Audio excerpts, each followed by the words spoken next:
allow the children to attend the budget. It's okay. Off your mind. It's okay. She off your mind. Like me. Chai! Now wow, people wey suppose talk truth to power don't off mic. And if we talk, now 500,000 they go sama us, call them hate speech. But fear not, my ego don't come. Ingo torchlight every corner, nooks and cranny of all these bad people where they spoil our country.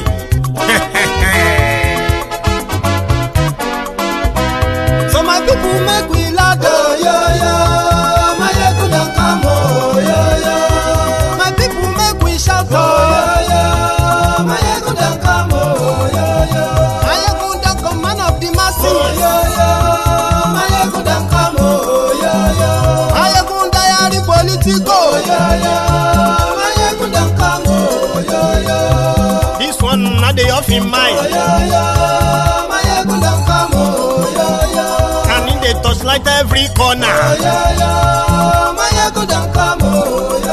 Okay, some people be they holla say they want the power. Chai, them be promise us say we go get light and power. Them hustle sote they can't get the power. But now they know they do anything with the power.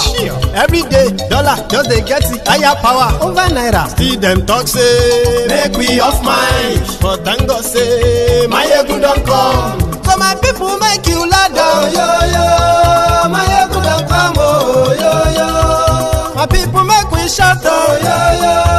My ego don't come, yo. My ego don't come, man of the masses, yo. My ego don't come, yo. My ego die the politico, yo. My ego don't come, yo. This one not the off in mind, yo. My ego don't come, yo. Person where they do evil, no one make person talk. Them say that my yegun, that man too they talk. He too they talk. Say my yegun diary, he they hot like pepper. But every day then they take money in bulk.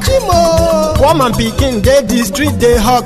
Still them talk say make we no talk. But thank God say my yegun don't come. So my people make you laugh, yo. My yegun don't come, yo. My people make you shout, yo. My yegun don't come, yo. Man of the masses, my ego don't come,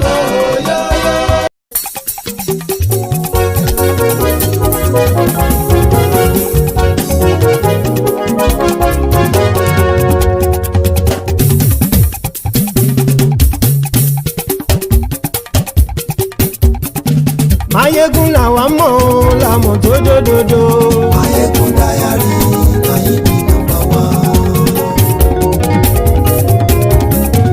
Mayegun làwa mọ̀ làwọn tó jódodo. Mayegun diary na ibi nọ́mbà one. Mayegun ti dé o ọ̀rẹ́ ará ìlú. Mayegun diary na ibi nọ́mbà one. Lórí Facebook lórí YouTube. Mayegun diary na ibi nọ́mbà one. Gbogbo bó ṣe ń lọ ni Mayegun já wa sí. Mayegun diary na ibi nọ́mbà one. Àṣírí ọ̀jẹ̀lú kì í bò níbẹ̀ o. Mayegun diary na ibi nọ́mbà one. Bó bá ṣe eré àní Mayegun máa wí. Mayegun diary na ibi nọ́mbà one. Ó sì tún ṣe eré wàá gbọ́ níbẹ̀ o. Mayegun diary na ibi nọ́mbà one. Mayegun diary politico. Mayegun diary na ibi nọ́mbà one. Godfatherism kò sí lọ́rọ̀ Mayegun. Mayegun diary na ibi nọ́mbà one. Ẹ farabalẹ̀ sẹ́ o kẹgọ́rọ̀ lẹ́nu o. Mayegun diary na ibi nọ́mbà one. Àní Mayegun làwa mọ̀ tó jódodo. Mayegun diary na ibi nọ́mbà one.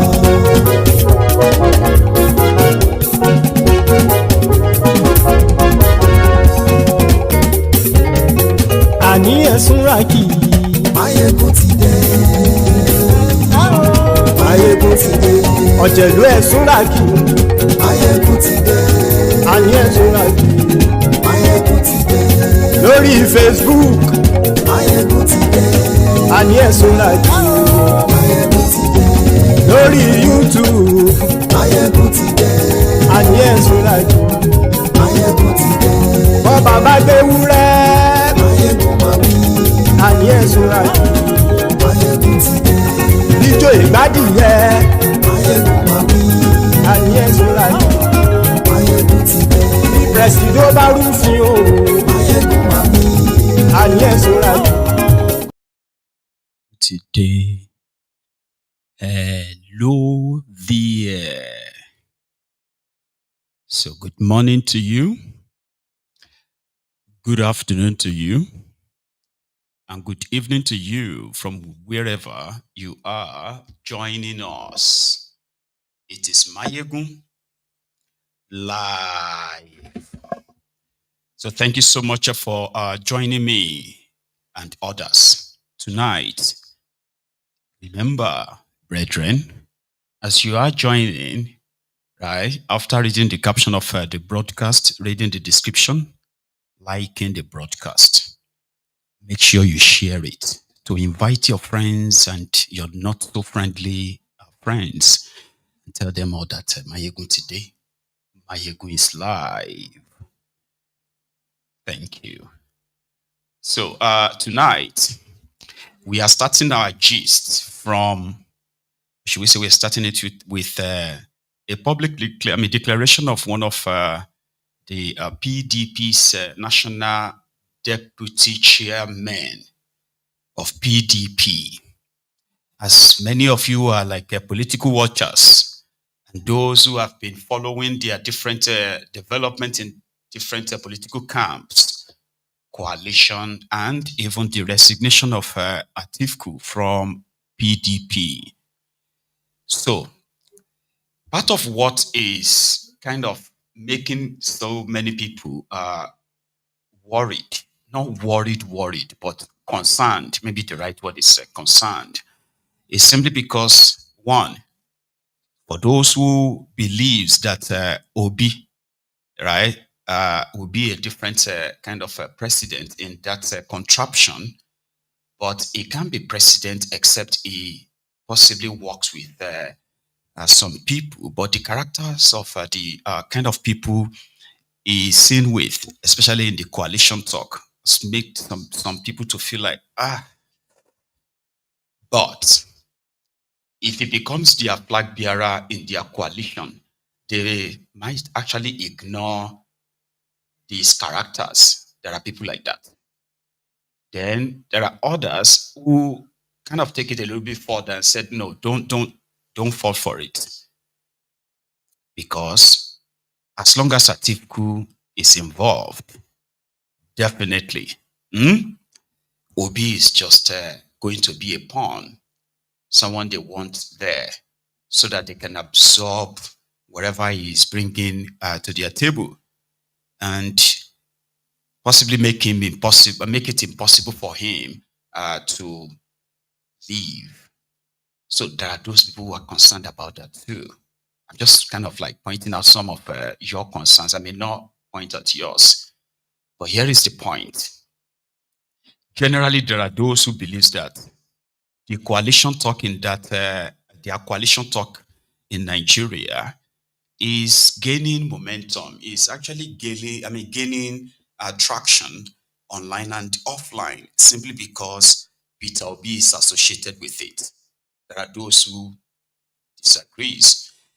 However, for those who are concerned that Obi is just being layered, they believe that he could still pull more than what they allocated to him in the 2027 charade if he continued to stand alone.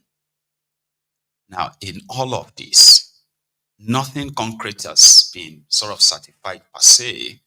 However, the resignation of Atiku from PDP seemed to have,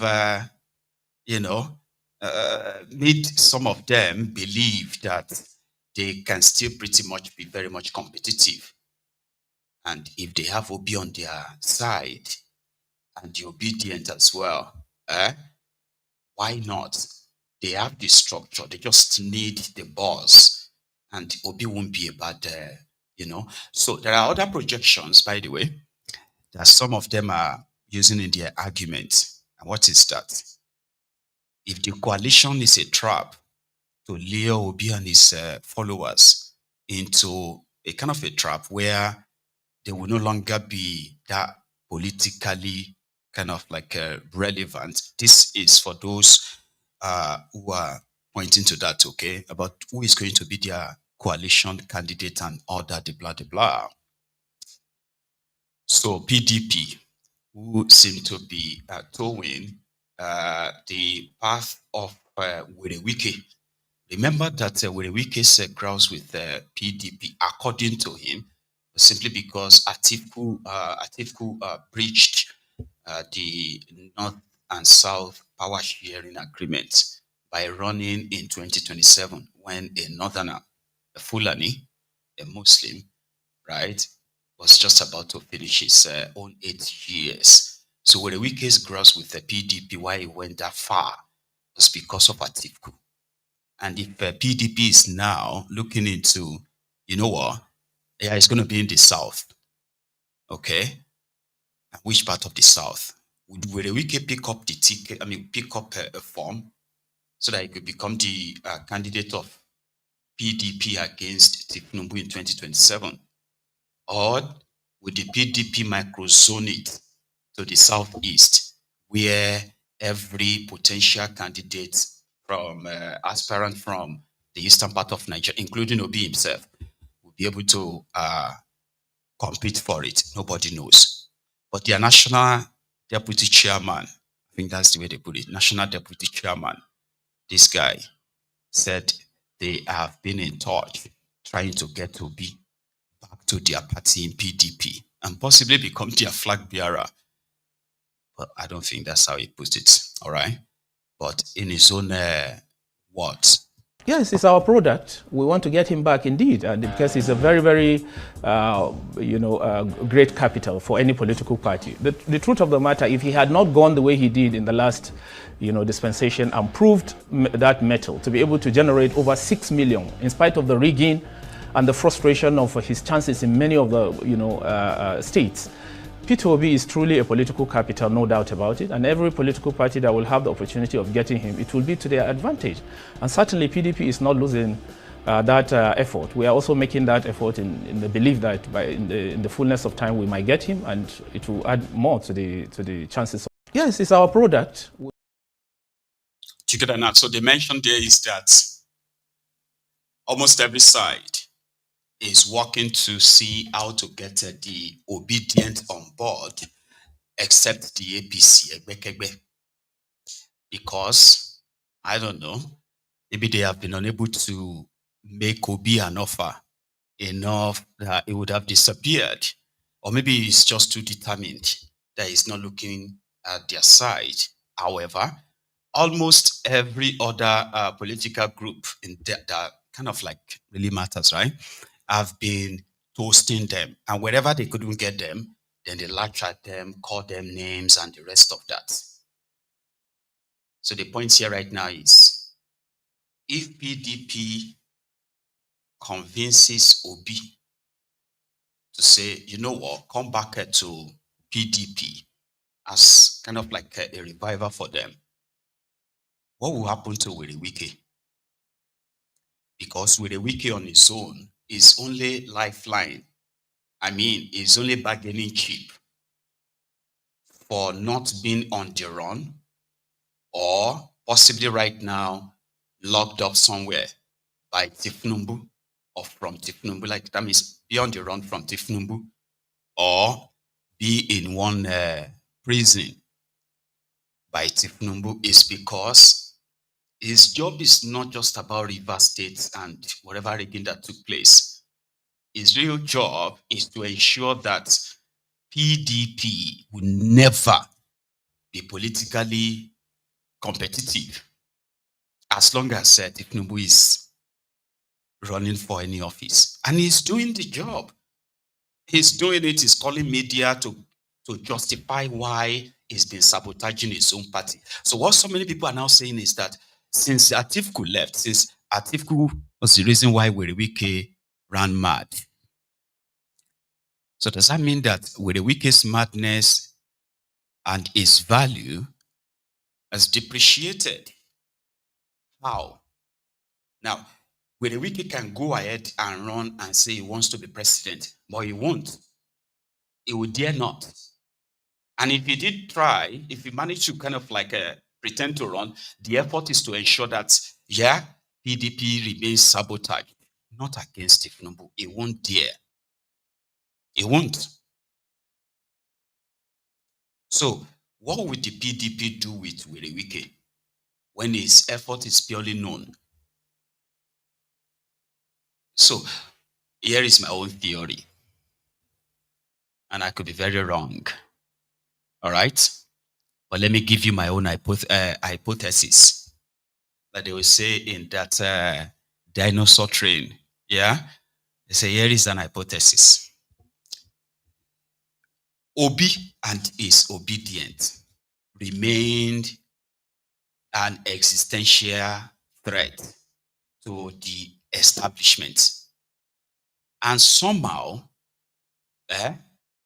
they are doing everything to find a place to get them swallowed, divided and scattered before that 2027 charade. And that is why when you look at the Labour Party, the factionalization of Labour Party, and the reason why they get factionalized is so ridiculous enough that except there is an external factor, it is nothing that they can really resolve among themselves.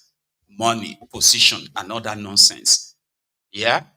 Where trust has been broken and all that. I kind of feel like as politicians, they could still probably work that out. But they won't. Not when Judas Abure and Wike are they're no longer wearing masks. Now, if you look at this kind of image, they knew exactly what they were doing. Sure you get. So Abure is expected to announce the expulsion of Obi from their Labour Party. And they will use the judiciary and all of that thing, yeah? Now, what people are saying is that would Abure now give Wike Labour Party his own factional Labour Party ticket? Or, like Wike is doing, to hold down that place and ensure that this Obi and his obedient, they won't have any certain place to actually build anything that will become more of a stronger threat than they were in their 2023 charade. Again, this is my theory, and I could be 100% wrong. But don't forget that I'm actually using, the precedents, as well as the precedents of the characters involved, past and present, right? So, whatever that is, then when you look at the coalition too, Atiku will run. There are those who are saying that he's already contemplating not running, so that he would now have to give, he would not run. Then he will back Obi, right? Then he will give Obi a running mate, so as to be a statesman. But those who are closer are more or less like, no, he's not. He's not considering that at all. That in fact, he is currently working as usual to ensure that his own trusted, dependable allies are indeed positioned strategically in this their ADC. Meaning, as long as the delegates are going to choose their candidates, you know the rules, you know the game, you know how they play it. So if Obi continue with this, we know the peshishi, you know where that is going to be.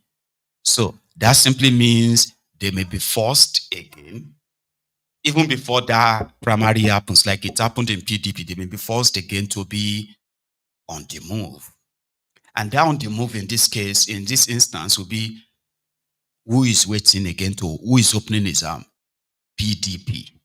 So PDP, that has publicly admitted that they have been in touch with him.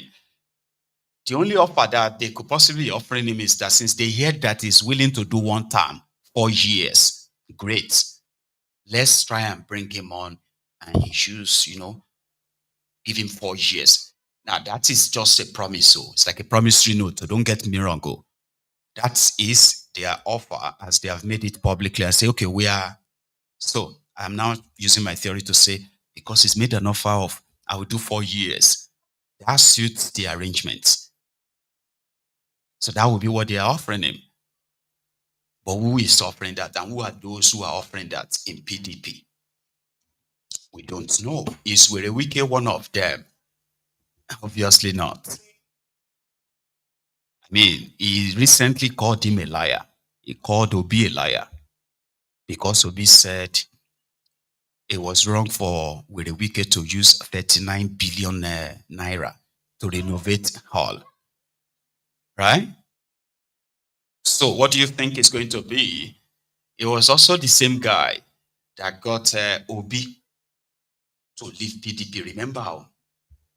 So who is making this offer? And who are those behind that? Is Wike involved? So at the end of the day, it can't be like Omo. Somewhere in between, one of them will have to actually really mean it when they say they can give the Obi their ticket and all that to face Kolu in 2027. So nothing is that clear. And to the PDP and Atiku leaving them, they believe he's coming back. Once his current political sojourn ends in failure, he will come back to us. But at what age? Listen to Damagon. Expected, because this is not the first time, and I don't think it will be the last time. We will still expect him any moment from now. Are you jitter? Politics is flexibility, and it's dynamic, and whatever comes around goes around.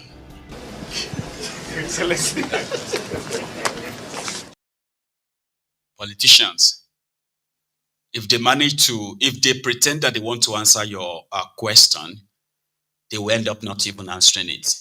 But they will pretend, they will kind of still say something as meaningless as that is. So to him, it's politics. Atiku will come back. What about this their ADC? If you would admit, in northern part of Nigeria, there are current sort of agenda, I want to call it agenda or narrative. And that is the moment Bokwari is now confirmed dead and buried. There are some of them who are now pushing the agenda that Atiku will now be the new leader of northern Nigeria. Political. That's not real. I'm just letting you know that there are those who are already pushing that. And guess what? They are ensuring that from all sides, PDP, APC, right? They are building and swelling the camp of the ADC, because to them, by 2027, they were going to remove Tinubu, and it's going to be Atiku. So it will now take a lot. It's going to be like, okay, you know what? If that kind of narrative should become a reality, because it is politics over time, as you are seeing most of them right now laughing and jubilating that Bokwari died. So if a section of them will indeed eventually fall for this, and Atiku is kind of like, is driving on that right now. It's like he's riding on that wave. So he's presenting himself and said, you know what, I am going to replace Bokwari, and I will make sure that the interest of the North, blah, blah, blah, blah. Not that so many of them in northern Nigeria can really see through the whole charade as well. Not that they actually wanted Atiku that much. But the narrative is ongoing in northern part of Nigeria. Even this guy, Adamu Mugabe, that guy, that one that wanted to be president at the time, Adamu Mugabe, listen, his own observation is APC, a member. But listen. May Allah continue to raise the soul of the former president, Muhammadu Buhari, which in Jannatul Firdaus. May Allah bless his soul. You see, his loss is actually tragic to Nigeria and to Africa as a whole. He was a good leader, he has done his best, and all we can do is to pray for him. But politically speaking, his demise actually created a huge political vacuum in northern Nigeria. Forget about what the sycophants are saying. There are so many sycophants that keep saying that APC is still intact in the north, our party is still having control. All those things are no longer true. And me, I don't join politics to lie or to play. I join politics in the interest of development of my country. And I always try to say the truth no matter whose horse is God. And that's what I believe in, that's what I swear within myself to do, and that's what I will stand for. We are having a very serious issue. You cannot play your way or betray your way to victory. We have to recalibrate our entire strategy in northern Nigeria if we truly want to reclaim the trust of the people. Otherwise, we are in for a very stormy, embarrassing moment in 2027. This is the truth. You know, most of the people in the APC, especially the general voters, their skin in the game was Buhari. Even though there were a lot of disappointment then, you know, when he was in government, but still they have some level of trust metric on him. And his demise now has created a vacuum. And this vacuum needs to be re-engineered to still stay within the APC fold, if we truly want to tell ourselves the truth. Because I know that there are some majority of the members that are within the government that are arrogant, that don't want to listen to the truth. But this is the plain facts that is on the ground. We have to do something urgently in our party to be able to reclaim our territory that is already lost. But if we still keep lying to ourselves, keep carrying psychophancy, and keep saying that we will play our way, or betray our way, or maneuver our way to victory, we are just lying to ourselves. Let's just talk the fact. We are just lying to ourselves. The structure, the politics is no longer looking like it used to be, and we have to do something about it.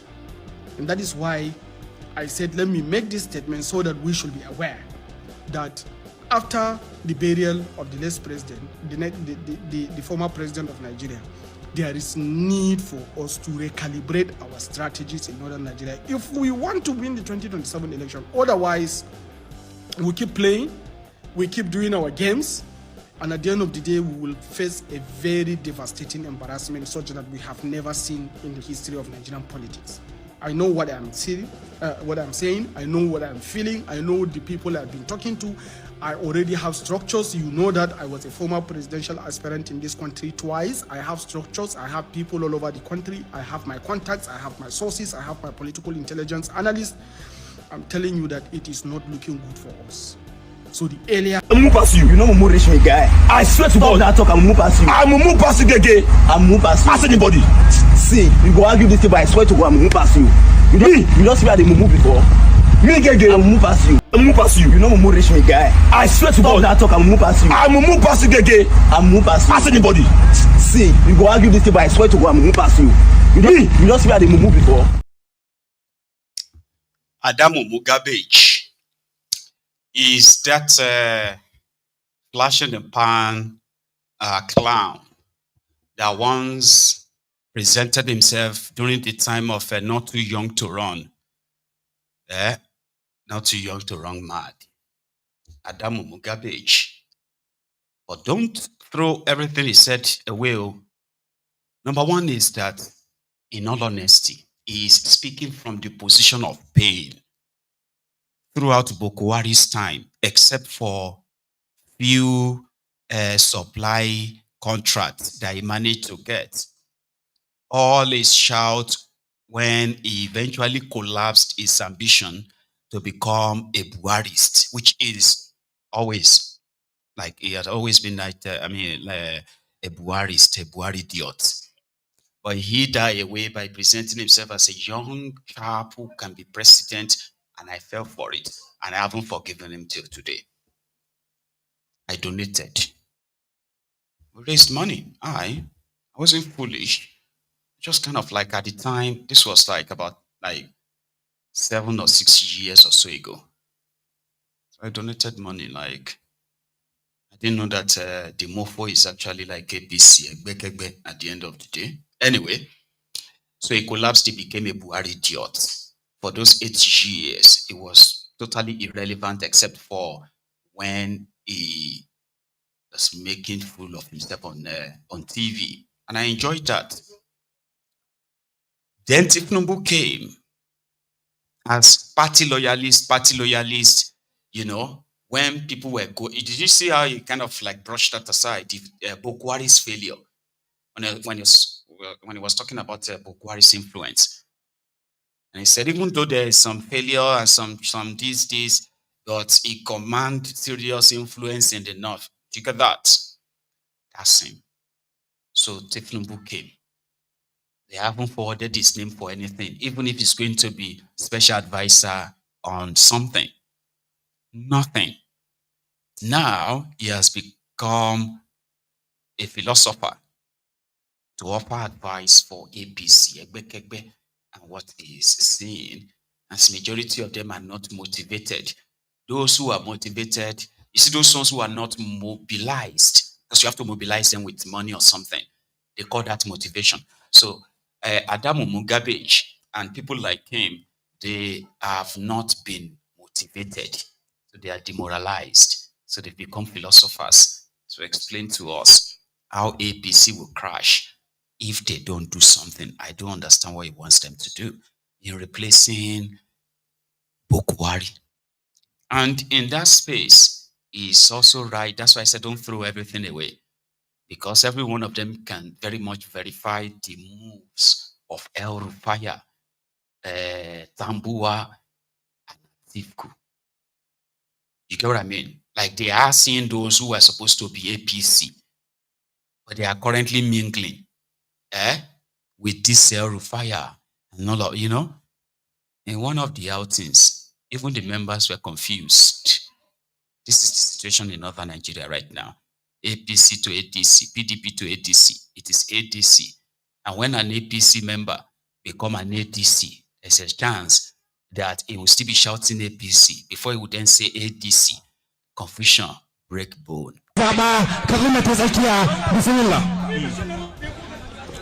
APC!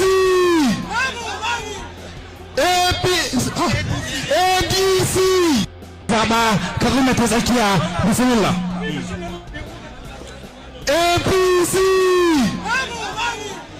APC! ADC!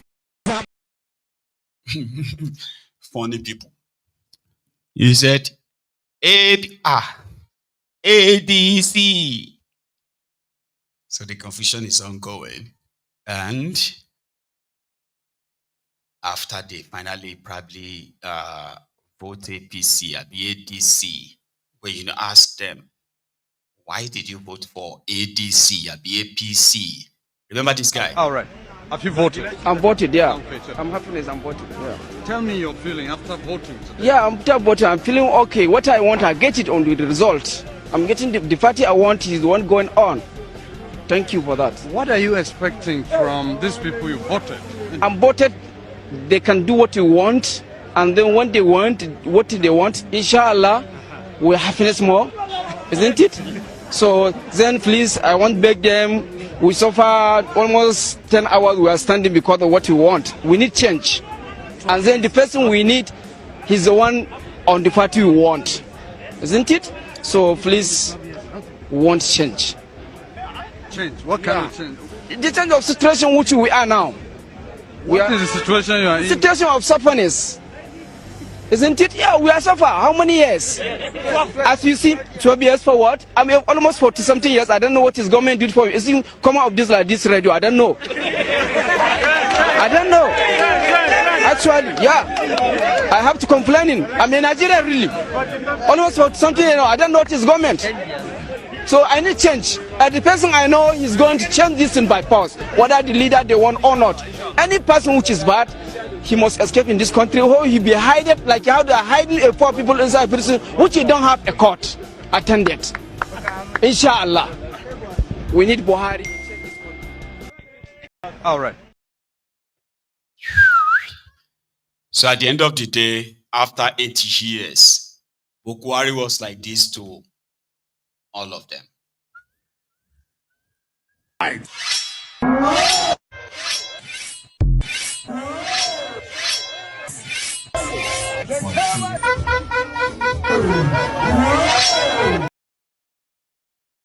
At the end of the day. However, we may not totally take what Adamu Mugabe said when Kolu rode into town today in Kano. He was there to pay condolences to the Dantata family. Yeah. Official visit to Dantata family. And it was yesterday that, was it yesterday or 2 days ago? Yeah, 2 days ago. That we reported the killings of over 40 people in Riyom, Plateau State. For priority, guys, priority. All from Abuja to Kano to pay homage, and how he was received, referencing Adamu Mugabe's statements. And then you also don't have to take everything you see in the clip as well for other than beyond its face value. So let's see Kolu in Kano, just to show you, from Abuja to Kano, from Kano Airport to Emir's Palace. Don't ask me which of the Emirs for now, but let's go see that.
Za a gan shi yana nan tsakiya, ina nan tsakiya, ina nan tsakiya, yana tsakiya waɗannan motocin.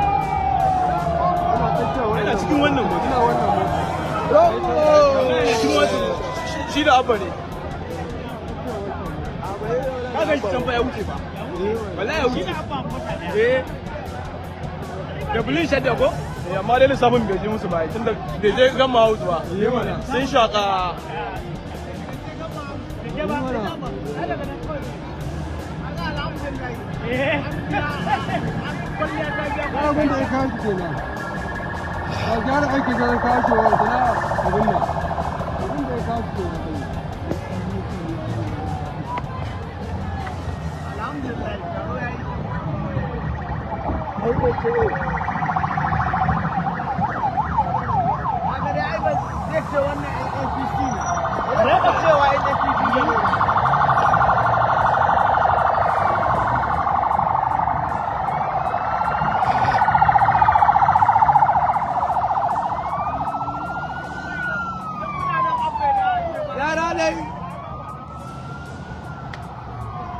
An ci abba da wasa wallahi.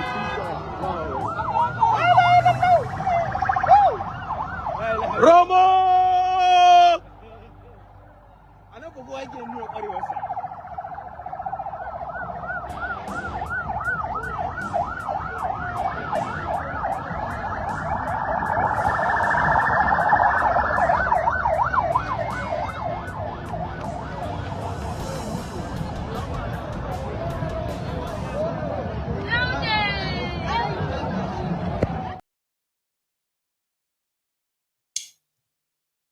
So even though it's Friday and people were out for Jumat and the rest of that, so that image was like, oh, everybody came out to see Kolu in Kano. So if anybody tells you that Kolu is not popular in Kano, go and watch that video. I actually saw the Ronukus reference that. Dan Tata, the is it the matriarch of the Dan Tata family, died at a very ripe age of over 90. I don't know his age. But the children, women, and men, farmers mostly, in Riom, in Plateau State, they will never understand. I mean, they will never know what it feels like to grow old to 90. To even grow to 50. They will never know what that feels like. And then to now kind of realize that while these communities were being attacked in Riom 2 days ago, and the people there were calling out, they were calling on the security, the military, the Nigerian army to come to their rescue because they were under attack. No response, not a single one, for hours. This is not like Bami invading people's homes or from one house to another. I'm talking about from one community to the other community, to the other community, to another community. Hours of carnage, violence. And they succeeded in killing over 40 people. Only for us to now hear that like what we witnessed, what we witnessed in Bayelsa yesterday. So that's exact thing that happened, and even worse in Rio. Their governor was there earlier today with some security and some journalists too, and they witnessed the survivors shared their experience. Nigerian army, they were protecting Fulani terrorists in Rio. The terrorists that came and slaughtered over 40 people, including children. I didn't say that. Maybe you should hear from them. These men are busy supporting Fulani. Even We have asked if the soldiers will not protect us, leave us alone and see if we can. The security agencies that are section up here, they are here. This is the road. This is the church. Almost getting to 1 hour, they are trying to have access to this church, and security agents are here. We are all hidden here. We just hide, but we saw them. They just give them back up. That's just the truth. I'm an eyewitness of what happened. So they started the active operation around 3:30. Sector commander, have you made any arrests? But your security people saw the people. You engaged them. You didn't. None of them was wounded. None of them was arrested. Does that speak well of the operation? Oh well, at all.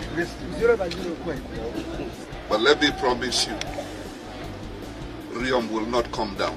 Amen. By the grace of God, we will use every means at our disposal to make sure that this genocide comes to an end. Amen. I don't know who will tell me that what happened yesterday is farmers' herders clash. This is an act of terrorism. This is pure genocide. And I can assure you that we'll escalate this matter. Sir, to your notice, I'm not against the commander, but the commander is not consistent with his whole statement. Yesterday he said a different thing, and today he's giving a different report. What the youth leader said is what he said yesterday, that the Fulani that we are coming here overpower their men and they block their men so they don't have entrance to this community, and that led to this massacre. Sir, I want to tell you again that I said it yesterday to the GOC, and I'm repeating it today in the hearing of the commander, that his men are busy supporting Fulani even in grazing. And farmland destruction is continuing without any hindrance. To the best of my knowledge, this place, starting from Shonung to Lua to Fang to Bachi to Masi, has had and has been under attack since 1996. But this particular one beats my imagination. It truly beats my imagination, what I'm hearing. It appears, sir, that I do know we have good soldiers and we have good military people, but there are certainly some bad eggs, and the bad ones are really bad. I think they need to fish those out and get them out. Sometime in the past we have asked if the soldiers will not protect us, leave us alone and see if we can fight one. Otherwise it does not make sense. You are said to come and defend this people, and the people are being killed right on their nose. The security agencies that are section up here, they are here. This is the road. This is the church. Almost getting to 1 hour, they are trying to have access to this church, and security agents are here. We are all hidden here. We just hide, but we saw them. They just give them back up. That's just the truth. I'm an eyewitness of what happened. So they started the active operation around 3:30 a.m. That is on Tuesday. Honestly. Eyewitness account. Survivors of the attacks, while their state governor was standing there, representing the state authority. That's the number one guy. The commander of the military base that is next to them was standing there. And an eyewitness said, we saw Nigerian soldiers from where we were hiding. They spent an hour trying to break into this church. We were hiding. We saw them. It was more or less like the Nigerian military were giving them backup. And let us kind of not rush into conclusion, as some people will say, like, what if the terrorists are the ones putting on the military uniform? Because they do. Right. Then we can move from there and go and take the word of the commander, who at that same gathering told the governor that the terrorists overpowered them before they attacked the village. But they engaged them. And the governor then take the governor's word, which said, who asked his question, he asked that, hey, if you engage these terrorists, did you shoot or kill any of them? No. Did you arrest any of them? No. How? Like, terrorists engaged with soldiers, and not even single one sustained a gunshot. Not a single one is arrested. Baba, be honest. Nigerian soldiers, compromised as this APC, Egbekebe have made them. Should Nigerian soldier go enter your area, you can't see they shoot gun versus gun. People have died. And then the military says, oh yeah, we engaged them, but they overpowered us. Oh, they overpowered you. Does that mean that some of your members also sustained injuries? No. The terrorists didn't sustain any injury? No. No arrest? No. So can we now go back to the eyewitness that said the soldiers actually were there providing backup for the terrorists? Can we? Because that would be my own theory. And I would believe the eyewitness. Because there are those who survived among people who didn't. Well, yeah, it's just the same rhetoric again and again. Yeah? The same rhetoric, the same talk, all talk, no action. Is it not the same move tank? Abimutfang, the Plateau State governor that went to Abuja and gave accolade to Tifnumbu. Is it not the same move tank that cannot pronounce the name of those behind the terrorism? He mentioned it, they said it's ethnic cleansing, it's a genocide, it's a this. By who? This is a terrorism. By who? Say it. The Fulani terrorist. He won't. So that makes everything he's saying right there just words. Nothing, no substance, no nothing. When another community or another local government areas begin to pick the bodies of their own, the bodies of their own loved ones from the forest, the same crew of the state government, security guys, and the media, they will go there, turn on the camera in the face of the survivors to tell their stories all over again. All over again. The terrorists that have been killing, the ones that I believe is the reason why Nigeria will eventually break up. Eventually. When they are done. In the last 10 years, they have succeeded in attacking the Nigeria's food chain. Farms have been destroyed. Farmers have been slaughtered in their thousands over the years. Farmers' families have been displaced far away from their ancestral lands. And the only solution that the people in authority could provide was to negotiate peace deal between their killers as well as their victims, the survivors. They are telling their survivors to learn how to live with their killers for the sake of national unity. They will dare not say the name. They won't mention those killing people. We know them. And mentioning them is considered as a national threat. What the heck is going on? I ask myself this all the time. Like, this is not normal. Of course, it's not normal. Like, the government people in authority are so afraid to actually come out and say, these terrorists are Fulani terrorists, and we must deal with them right there and then. No, they want to be politically correct. None of them want to, none of them want to be the ones to be accused of taking out the Fulani terrorists, because by then, they will no longer be called terrorists. They will say, oh, that person is killing Fulanis. It is that kind of complicated, but not complicated, because you have a system that is so compromised that the truth would have to do so much to be heard. And being heard doesn't mean that you will kind of get the justice. No, truth won't get you justice. But you will work so hard to get heard of your truth. And that truth is that break up that contraption and save lives.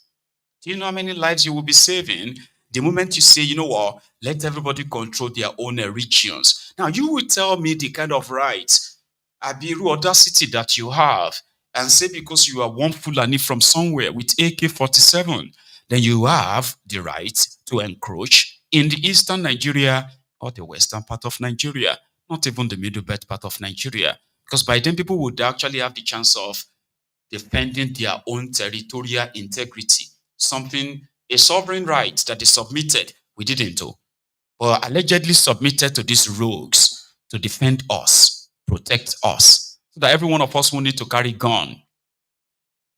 But right now, those who are supposed to protect us are telling us that no, we should learn how to live with it. But when everybody goes their separate ways, or everybody goes their separate ways the second time, that simply means that for you to now have the audacity, whether now with your cows or with your bikes.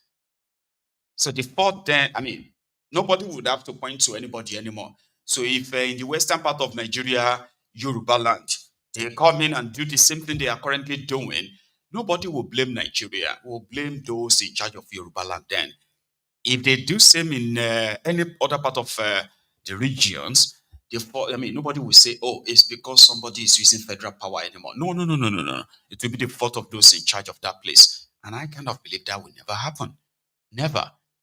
That is the moment every one of us believes that somehow, no matter how much you probably see it, somehow every one of us should possibly be agitating. Like the Biafrans, the IPOB are agitating for the Biafrans. Many of you have been raised and somehow socially conditioned to despise or hate the IPOB for God knows every other thing you've been, But there is no single court in any part of this world, not in the corrupt judiciary of Nigeria, nowhere. As the IPOB being convicted of any crime, let's even kind of accept the crimes against them. What is the genesis of the IPOB? What is the drive that makes so many of them ready to die for what they believe in, like Biafra or death? There are Biafrans who believe that, right? Why? Because they believe that no matter how worse the Biafra becomes, it will never be close to what Nigeria is right now. And you see, there are people who believe that strongly. You may look at them and be like, Elijah, how come you know if you turn your Biafra to listen? Many of them who believe that the moment the eastern part of Nigeria or any part that becomes part of that Biafra in the eastern part of Nigeria, the moment they are no longer under Nigeria, being influenced by those in Abuja and their collaborators in Owerri, Umuahia, Oka, or Abakaliki, Abina Enugu. Those who are their local reps there, who are always beholden to Abuja, once they are no longer part of this contraption, they can deal with their problems. Sink or swim. They won't have to blame anybody anymore. That's legit. Do you understand? Peacefully. But the criminals, the owners of Nigeria, the rogues who want the rest of us to actually live, not live or exist and die just like a statistic, like a number. They want this contraption together, not for you and me, but for themselves. So they've waged enough financial, they have enough financial war chest to push enough propaganda to make you hate the idea that centralized contraption has given everyone nothing, like in general, except for the minute, that microscopic few. They're not even up to 1% of the Nigeria's alleged population, right? But they are holding everyone down and telling everyone that no matter what you are going through right now, just endure. It's going to be better later. And if it's not better when you are still here or till you die, don't worry, maybe your children will be better. You and I know it won't. Their actions and their everyday action has proven that there is no future for that contraption. There is no light at the end of any tunnel. Many of us have decided to skip and, we have managed to, skip the line and check at the end of the tunnel. They don't steal the transformer, steal everything, the bulb, no light anywhere. The future they talk about of Nigeria is not for you, it's for their own children. And they are working so religiously in ensuring that they are looting the kind of money that their fourth, fifth, sixth generation, ordinarily, if they are prudent, will never finish. And then they are dipping millions and millions, tens of millions of children into a generational poverty. But they're telling you that it will be better. So we were all supposed to be actually fighting for what they are fighting for. But they have succeeded in building on how much they have divided everyone. So I don't know what party you belong to, and I don't really think it matters this time. But you see, there's one language about justice and injustice. Do you understand the two words, right? Justice and injustice. You see, justice and injustice, they are two words that are so powerful in the sense that depends on who you are applying it to. Now, justice and injustice are pretty much like neutral. Put it that way. Neutral in the sense that, as it is said, an injustice anywhere is a threat to justice elsewhere. Do you understand what that means, right? When you see injustice being done, not to you, but being done to people, and you ignore it, then such barbaric system, that impunity kind of a system, will grow. Guess what? Once it grows, it becomes a threat to the justice you are enjoying anywhere. Do you understand?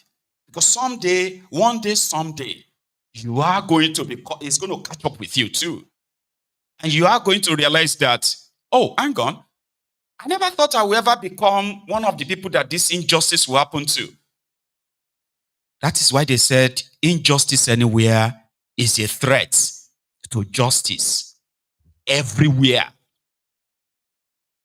Any means just one, no. Injustice anywhere, one. Singular, any, one. I can use that, right? But a threat to injustice everywhere, that is going to be like one after the other. It may not happen at once, but it is going to be turn by turn Nigeria Limited. Why am I preaching this to you? An innocent man has been locked up, persecuted, tortured, abducted, locked in solitary confinement. He has been mentally tortured. He has been denied his medication. He has been denied access to medical, doctor. He has been denied access to practice his faith, his own faith. All for what? For saying, give the Biafrans the chance to decide if they still want to be part of Nigeria or not. And they succeeded in building a sizable amount of despisers, enemies, voluntary enemies that will just tell you that I just hate him. Well, you are watching injustice unfold. They abducted Nnamdi Kanu from Kenya. They didn't go through the legal process of saying somebody has committed a crime, we need to extradite him, blah, blah, blah, and all that. They violated all of that, as lawless as they were, still are. They abducted him, drugged him, tortured him, and took him to Nigeria. In their own court, where you will think, this must be the most dangerous man in the world.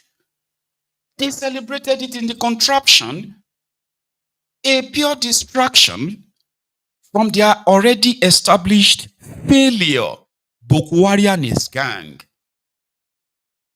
Then you will think, oh yeah, finally, he will face justice. He will now face justice. Again, you watched them when their own court said the process was totally wrong. If you say I've done something wrong, then you are going to prosecute me with your law. At least show some respect and respect that's your law. But they don't have respect for it. They don't have respect for the judiciary. Bokwari, the now dead Bokwari,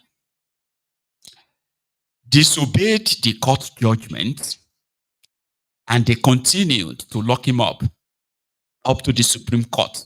They compromised the judiciary. They compromised Supreme Court of Injustice of that contraption. Came out and said, oh, it was wrong the way they treated him. They shouldn't have attempted to kill him. And the withdrawal or the revocation of his bail was wrong. And if he didn't manage to escape from the assassin, the military they sent to kill him, he will be dead by now, and there will be no case again. So you were wrong. So what should the Supreme Court do? No be the final court be that. Let him go. No. Compromised and corrupt. They said they should go and start the trial again.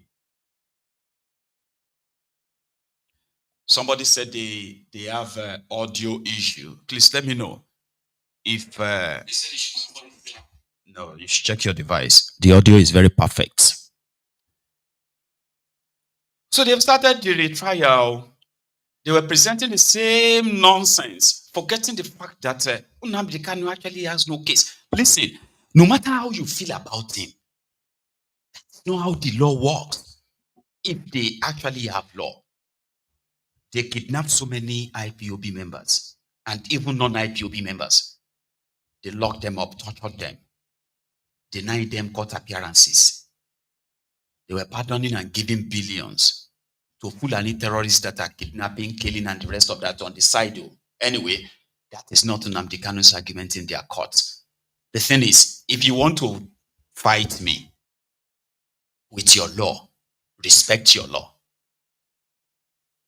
Right? Anyway, the retrial started, and in the middle of that, even the court had to say all the evidence they presented, including the broadcast of Nnamdi Kanu that they cut out as evidence, none of them is admissible. None. But that doesn't mean that maybe the court will then say, since they are not admissible, then let him go. Nnamdi Kanu is not putting up any other defense than to tell them that I do not have any case to answer in your court. That's one kind of audacious move, by the way. So today, the 18th of July, he appeared in their court in what was supposed to be the beginning of his defense after weeks of their most stupid service witnesses being presented. And his defenses have got no case here.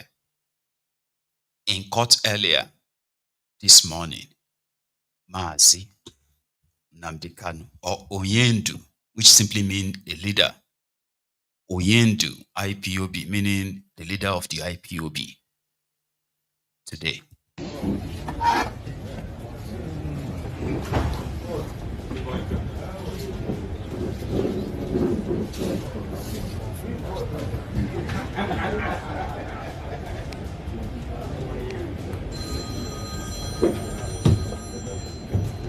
Prince.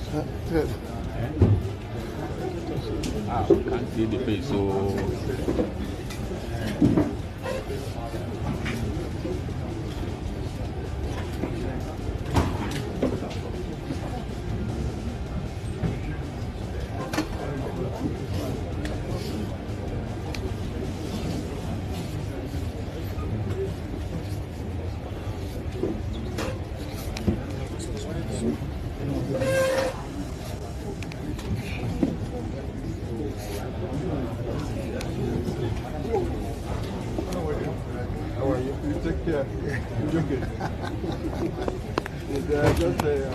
I do police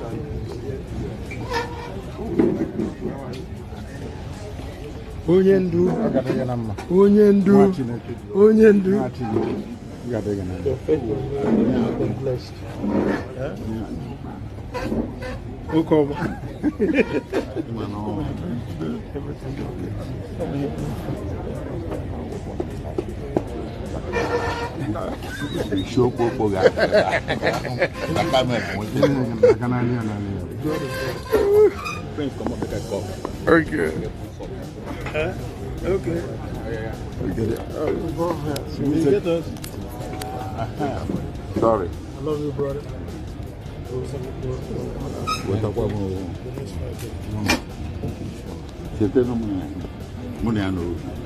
Okay. Say a picture of where no. He said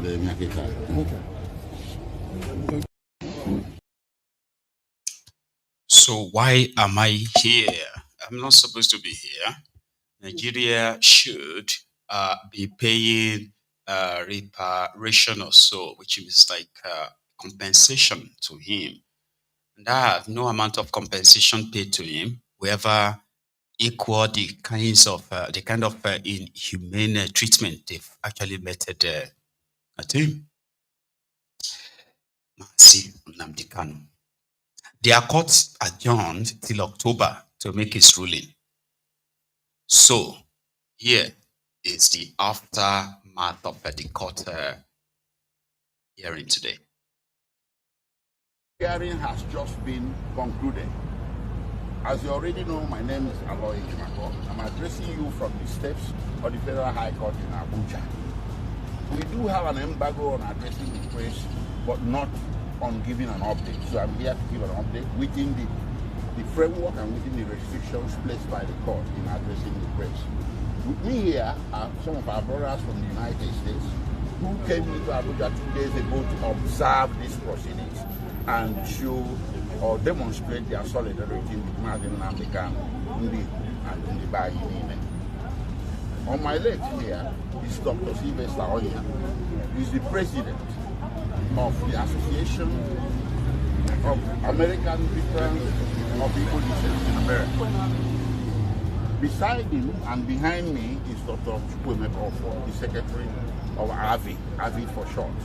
And on my left is Dr. Uzo Eri. He's a ranking member of AVI, the American Military Veterans of the They have shown support. Their presence in Abuja underscores the support they have shown to Onyendu since the rendition in 2021. And the support has been very consistent and really very significant and highly helpful. With me here as well, on my right, far right, is Honorable Obi, the former member of the State Council Assembly, whose presence and support around us has also been very significant. And to my left is on Justice Ibrahim, yes. He's a very good friend of ours and a good friend of William. As a matter of fact, he's going to be meeting with Onyen later today. And nominated to the council. Yes. A ranking Igbo man who is very patriotic to the core. And we have everyone, our friend from Igbo. So, for Worry, Worry, Igbo sounds very good. And of course, we have Ebogu, we have Shemenye, we have all our brothers here that I can't mention, my sisters. Please, what happened is this.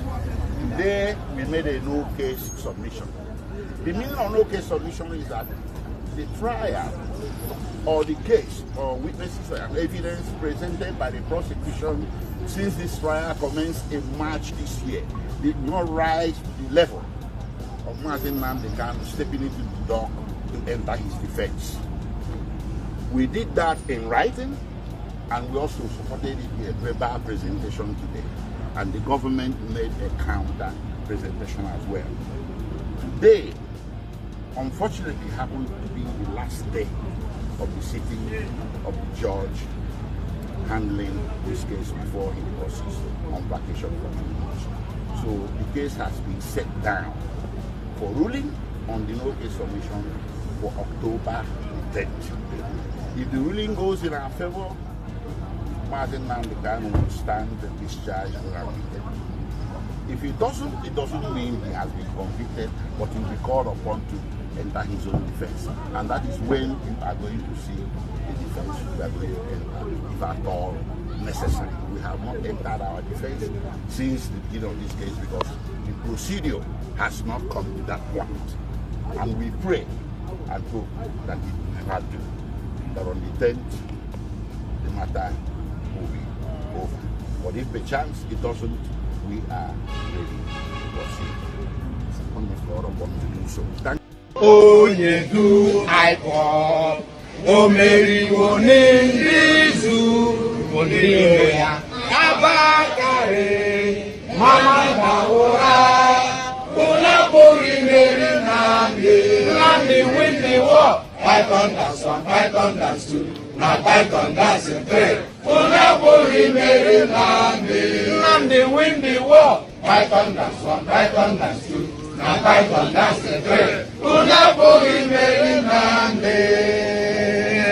Nnamdi bu onye du IPOB, o meriwo n'Ndizu, ndiro ya Abubakar, Mama Dawura, Unapuri Meri Nnamdi win the war. Python dance 1, Python dance 2. Now Python dance 3. Unapuri Meri Nnamdi win the war. Python dance 1, Python dance 2. Now Python dance 3. Unapuri Meri Nnamdi win the war. Python dance 1, Python dance 2. Now Python dance 3. Unapuri Meri Nnamdi win the war. Python dance 1, Python dance 2. Now Python dance 3. Unapuri Meri Nnamdi win the war. Python dance 1, Python dance 2. Now Python dance 3. Unapuri Meri Nnamdi. And for the record, for clarity, Python dance 1, Python dance 2, and Python dance 3. Unapuri Nnamdi. Now what that simply means is that, you see, pythons don't dance. Okuwari sent murderous soldiers from outside the eastern part of Nigeria to the eastern part of Nigeria to start killing people. And it is named Operation Python Dance. Armless youth were shot at in broad daylight. They were soaked in the mud, humiliated, and then killed. Lekki massacre is something that came later, yeah? They've been practicing killing, slow systemic killings of Nigerians from Zaria to Enugu, to Abia, to all these places. All they needed was just a tag. Just a tag, and send the pythons to go and dance. In the eastern part of Nigeria, they have Operation Python Dance. In the western part of Nigeria, they had Operation Crocodile Smile. But in northern part of Nigeria, Operation Lafia Dole, where they are applying what they called non-kinetic in battling terrorists. But in western part of Nigeria, crocodile was smiling. Have you ever seen a smiling crocodile in your life? The only smiling crocodile I've seen is a crocodile that is munching something, an animal. I haven't seen a crocodile that hit human being though. But imagine, you gave gun to northerners and you wore them military uniform, send them to southern Nigeria, and you gave them tag. These ones are crocodile. These ones are python. Crocodile, go to the west, start smiling. Python, go to the east, start dancing. And all of them, all these activities, they are activities that kept claiming lives of the supposed Nigerians that they are supposed to protect. So back to Mazi Nnamdi Kanu. He's been through a lot.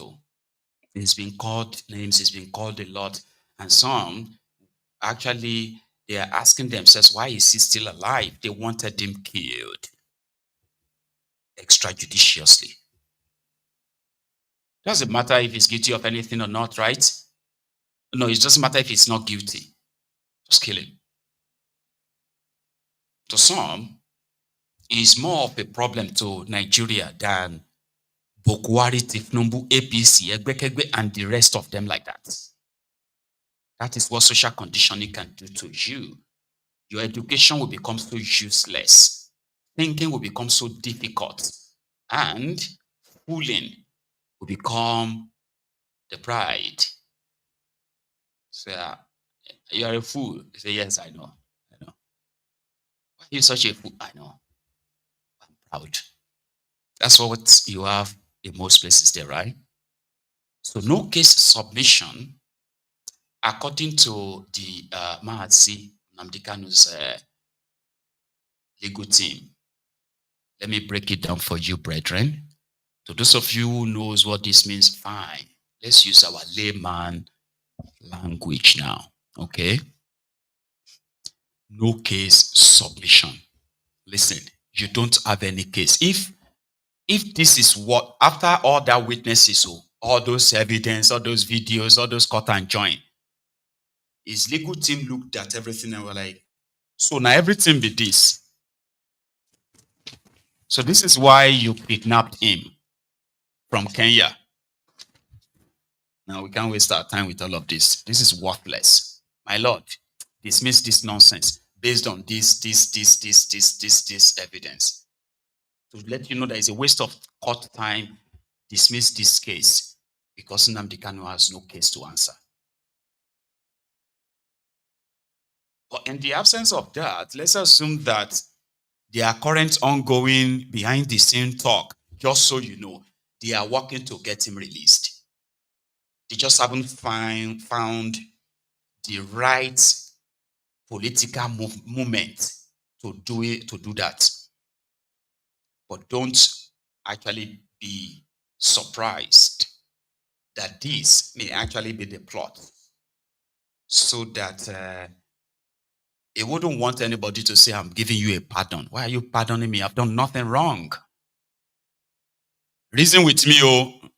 And if my imagination won't wound me, don't blame me. Because in a working system, Nnamdi Kanu shouldn't be standing any trial anywhere. No. He shouldn't. But we all know why he is. Right? So, in the absence of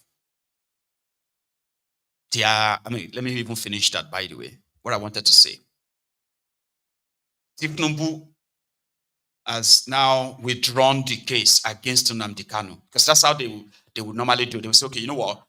Federal government has withdrawn case against Nnamdi Kanu, like they did with Oloye Sunday Igboho. Withdraw the case. So that number one, right? We don't have any case against you, but we can still hold you down for as long as we want. We can even pick you up any other time. Maybe a smart Nnamdi Kanu already told them that I don't want that. I don't want anybody to say I forgive you, so you are beholden to me. No. So maybe this is another plot. Again, don't get me wrong. Go. If my imagination won't finish me, well, I like it. I do. So what I'm saying now is that, the judge will come in October, giving it time for them to finalize whatever they are doing, right? It will come in October and say, oh, you are right. Nnamdi Kanu has no case to answer. This case is hereby dismissed. You are hereby discharged and acquitted. It won't be the first time. In fact, it will be third time if that happens. So obeying that court judgment is a different kettle of fish. But here, my own theory is that, when it comes and says, you know what, it is true, you don't have any case, you can go. So that would be like on a legal footing, meaning he's been discharged and acquitted. All the nonsense they did to him all this while, gone, and he can now sue them for damages and compensation and begin another court case with them, right? He can do that. Or he can then be the bigger person and say, you know what? Okay, fine, I'm not going to sue you. So that's it. I'm going to continue my Biafran struggle. So in all of this now, everyone would have to wait till October. But in the absence of them, discharging and acquitting and discharging him, they already have their defense. What are they going to defend? The trash, the nonsense that they have presented as evidence from their witnesses, Abi. So that simply means it is not going to end in October. Or that will possibly mean that behind the scene deal of trying to find a face-saving exit from the whole embarrassment, since they knew and still know that Nnamdi Kanu did nothing wrong compared to what these guys did to capture power in that contraption. You understand what I'm saying, right? But don't fret it. They have locked Nnamdi Kanu up for over 4 years. And every time we see him, he remained strong, cheerful, except the instances where he had to take up his own defense by calling out the prosecution, who was acting like Awomolu or something, was acting like a total dafty. And he told him, so you are acting dafty, like somebody who is not a lawyer, like somebody who, you are a son for goodness sake, and you are sounding like somebody who is a roadside charge and bail lawyer. It is your law, read it. Except for that kind of occasion, right? Nnamdi Kanu remained unshaken, unbroken, cheerful. Name it. So October won't be the longest anymore. So we look forward to that, and we continue to let them know that it is better for them to save face now. Save face now. Because this is a complete impunity abuse of power, and we know why that is. So the longer they kind of extend this, the longer they keep playing this nonsense, right? The more it exposes them. And at the same time, the more it gets more people to believe that this contraption needs to go. Injustice anywhere is a threat to justice everywhere. Like what we witnessed in Anambra today. Iluti Daru, country don't become, it is a place where anything goes. It is a place I describe as a dog eat dog kind of a society, a banana republic. When you read about banana republic, definition of banana republic, you are going to shock you. Somehow you probably will feel like maybe Nigeria is worse. They should find another adjective to describe the place. So what happened in Anambra today? A police inspector plus his friend who I heard, a civilian. Both were killed in Anambra.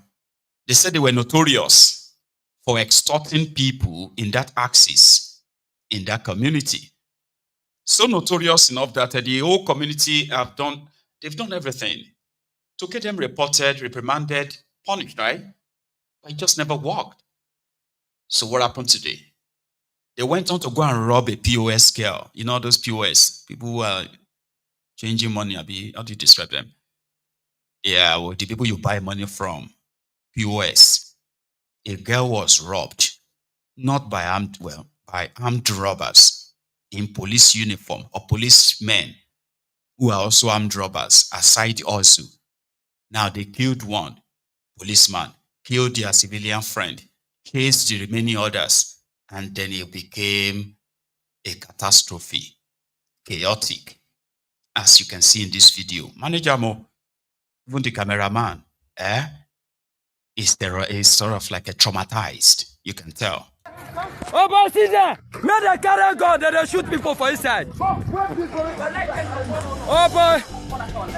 Only he away police for that matter. Thief, oh.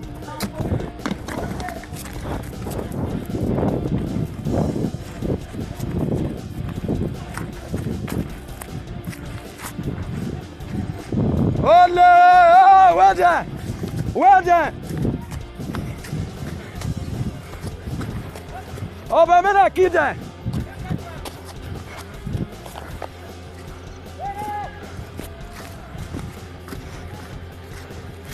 That one kill them, so.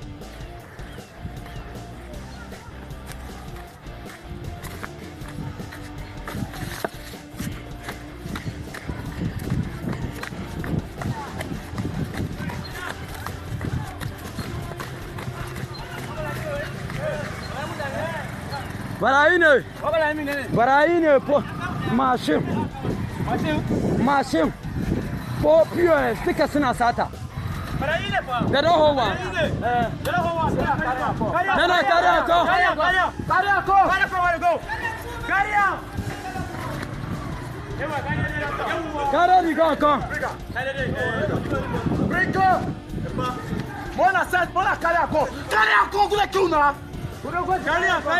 Bros, Chama, I better go carry her. If you see her for the portion, carry that guy. Carry her, go. No. Carry her, go community, bros. Carry her, go community.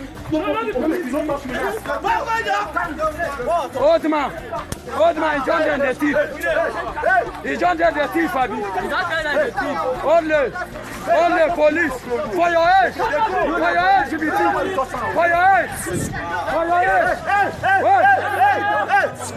You be thief. For your age, you be thief. Give her a gun.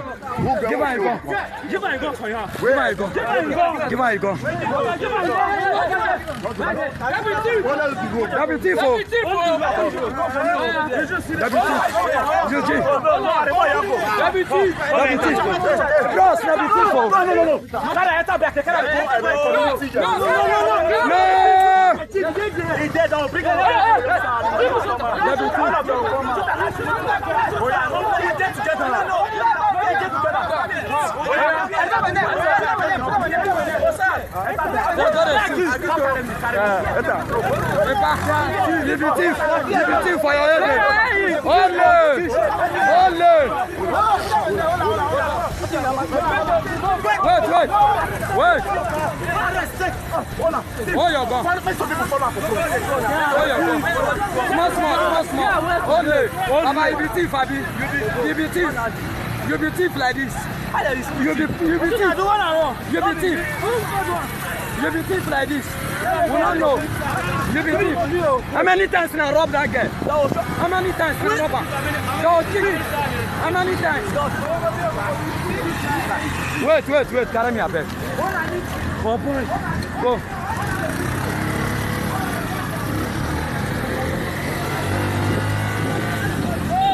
Wait. We don't catch them. Police thief. Oh, police thief. They rob people, police. Oh, police. Police, we don't catch one.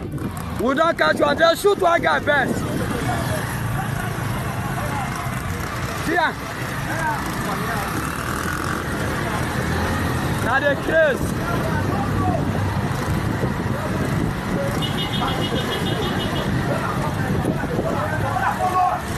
Men are following. Men are following. Ole! Ole! Ole! Ole! Ole! Ole! Ole! Ole! Ole! Ole!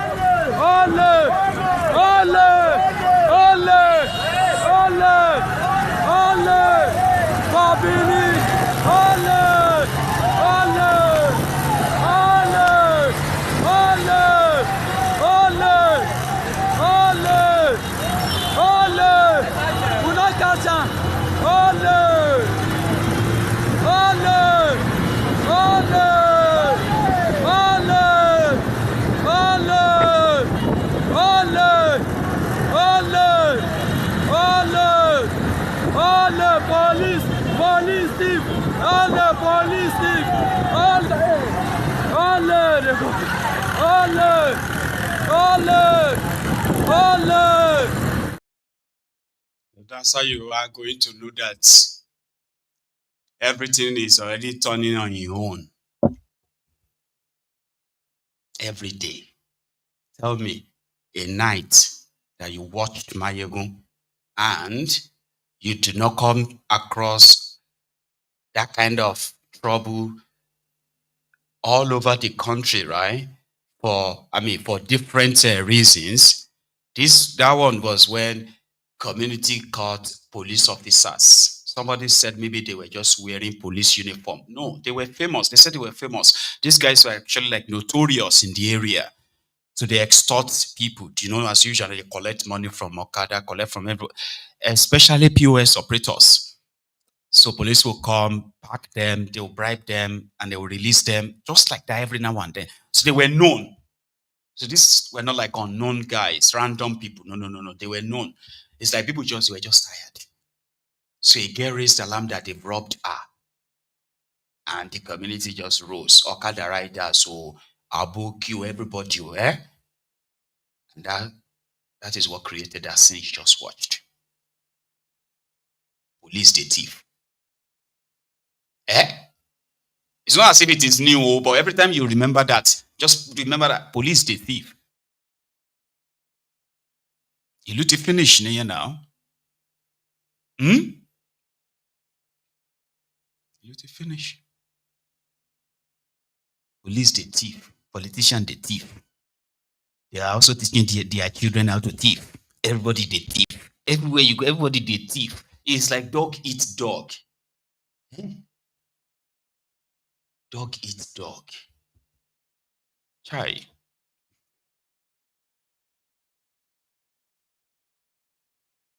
It is what it is. Senator Ereti Kingibe appeared on Arise TV. And she's been at a very kind of like a loggerhead with the Wike in Abuja, where the Wike told her not to waste her money. In 2027. Don't waste your money. You're not coming back. You're not coming back. Anyway, Ireti said she has documents to show the world that you see that land grabbing that Wike is doing, reallocating people's lands to himself, his friends, his children, family members, that it's true. And he's doing so in some ridiculous sort of like way. Where the Wike is revoking people's land because they won't pay 200 million, 300 million, 500 million land use, land rent. And the same aim, according to Ireti, the same way the Wike in this 24 hours, he allocated the land he allocated to his sons. They were supposed to pay 200 million naira as a land rent or something. It was reduced to 2 million naira. And right now, these guys are owners of a multi-million dollars worth of land in the Federal Capital Territory of Abuja, courtesy of their father. Ireti, you will give us evidence, so not that it will matter, not that anybody would, you know what I mean, but just give us. There are people that are documenting this. I have documents to show that when Minister Wike allocated land to his sons, huge tracts of land, fine, they, as he says, though they're his sons, they're entitled to land, no problem. But the bills, I have them documented, of 200 million that you need to pay, 100 million here that you need to pay, they wrote to him asking that the bill, he should give a waiver and reduce it. Within 48 hours, they are going from 200 million to 22 million. And that's illegal, isn't it? Of course it's illegal. Right. It's, at the very least, it's unfair, it's unethical, at the very least. And these things... Because according to Wike, everybody can go and cry. I'm not breaking any law. My children have right to. There's no law that says my children cannot have land. My children can have land in Abuja, and I will give them land. Also, like Ireti said, it is not that Wike broke any law, because the laws of Nigeria is put together by the rogues themselves. Because they did, past and present. And whichever one that the present feels like it's not going to work for them, they will change it to what will work for them, not for you. Reduce the land. Baba now, if somebody call you right now, African Wahala, and say, send me 2 million naira. We have 15 hectares of land for you in Abuja. We have gotten the slot, okay? But send 2 million naira so that we can get it approved. You are supposed to pay 500 million, no. But don't worry. We have written it off. The minister signed it. But send 2 million, make I pay them. So the land that is worth maybe 1 billion, 2 billion, or 3 billion naira, somebody has gotten it for 2 million naira. But you the hustle, you are hustling to become a landowner in Abuja. And they said, oh, to have a land in Abuja, I'm just saying, not like generally now. I'm just saying, to have an acre of land in Abuja, you need 1 billion naira. And you the hustle. Because your mate don't get the land. Can you imagine? It's just 22. I'm 28. I have failed. This boy get land for Abuja. Get land for Abuja, get land for this, he get land for that. And he only paid 2 million naira. He didn't even pay it. Do you see the imbalance? The reason why you have to understand the privatized opportunities in that contraption. So they have to rob Peter to pay Paul. They have to revoke the land from the owners. Just say they didn't do some certain things, they violated some certain rules, take it from them. Reallocate it to somebody else. And the cycle continues. Abuja people are not even the owners of the land in Abuja. Can you believe that? Baggy people, the real indigenous people of Abuja, they are now calling them land grabbers. They are calling them land speculators, illegal land grabbers. You watch your ancestors' land, and they cut them to themselves, cut them for their children, and they are calling you land grabber because the law says every land in Abuja, and obviously in so many places, belong to the government. And their law also says every person from every part of Nigeria has a right to have a land in Abuja. Do you know that? It's not law, but there are rules. If I want a land in Abuja right now, all I have to do is just go to the Ministry of Land and say, I need land. I don't know if many of you actually know that. I mean, you are supposed to walk into anywhere in Abuja, they will just tell you and say, okay, we have lands, these available lands ready. We have one in Maitama. We have a 600 in Maitama. We have a 400 plots in Sokoro.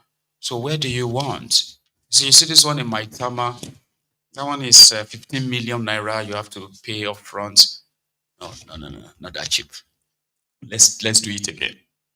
This one in Sokoro, you have to pay 350 million naira. per acre, okay? And then it's going to be giving square meter. What about that Maitama? Maitama is 345. It's just 5 million short. Huh? What about Mabushi? That's how you should walk into the ministry in Abuja and talk about land. That's what their rule says. Only the criminal politicians and their friends, they are those who are utilizing this land in Abuja. So they get the land, and then they give the land to developers, sell the land, because the agreement is as long as you are paying the land rent every year, the land is yours. Except if the government want to use the land and they say, you know what, Director's Court, we need to use this land now. Say, no, it's the land for my retirement. Benny will give you another one elsewhere. Government want to use this one. Do you know that? Did you know that? Me, Jebu man, I have right to land in Abuja. What kind of stupidity? What kind of a place is that? What kind of a place is that? Anyway, that's how they run it. Okay? It is like people from Scotland to have it in their mind and say, the British law says, as Scottish, you have every right to the land in London. As Welsh, as Londoners or as English, everybody get right to have land in London. It's up to you if you want to use it or not. Just write them and say, I need land. And they have to give you. Law says they have to give you. But you know that's not how it works, right? That is not how they do it. And this and more are the reasons why you are going to understand the disjointed, like abnormal setup of how they are actually running Nigeria. If you pay attention very well, so they do that one too. They do this one to say that they do. I didn't know that one. We have always a total contraption, contradictory contraption. Well, thank you, Ireti, for that, because as it is happening in Abuja, so it is happening in Ogombo. There's a place called Ogombo. I don't know if I pronounce it right, but pardon me, okay? Ogombo is in Lagos, right? And most of them who are the homeowners have now become homeless. And you know, all the time they are never wrong, they are never guilty, and all of that, you know? Like this lady. But you will feel sorry. So people are now saying, so you see, get money, go buy land for Lagos, say you the builder. So they swear for you, Abba, you deserve no pity. All these are comments I have been reading online. But people will still have to build house now. But when you get all the documents and they turn around and say, no, your document is fake. It was signed by this commissioner. It was signed by a governor. Say, no, it's fake. And before you can even explain yourself, your house is gone. There's no way you will see it, right? This is the state of Ogombo. Pronounce that right, by the way, Ogombo. Okay, we bought this place about 15 years ago from the family. And we've been living here. It's actually fully occupied area. So late last year, Fola and his cohorts came and said they own 35 hectares here. That they want to go into joint venture with UPDC. So they took 30 hectares and said that is what they actually wanted. And they fenced it off. And I said the 5 hectares, they are giving it to the community. So their money is here. And I said, no, you should give them money, that he doesn't want land. You understand me? And they are the ones that sold to us. So,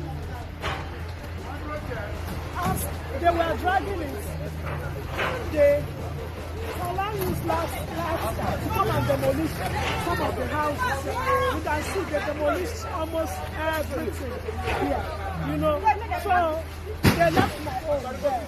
No, they shouldn't throw that one. They should leave that one. They should leave it. I don't need it. Uncle, I don't need it. Uncle, is there none in there? Please continue, please. So we met with Fola. Fola now said he has paid the community, so the community cannot hold him again. He has given them money, and he wants to take over the whole place. He said they said to us that we want to buy our own part. He said when he gets somebody who is willing to buy everything, that he will bring us to kill into that part with the person so that we can pay to the person. And that was the agreement, you know. For me to go to work this morning, and they called me and said I should come back, that Fola sent Lobster again to come and demolish the house. So that's why they are here. And they are demolishing the whole house. Thank you. This is the main building where my sister stays with her family. They are bringing it down.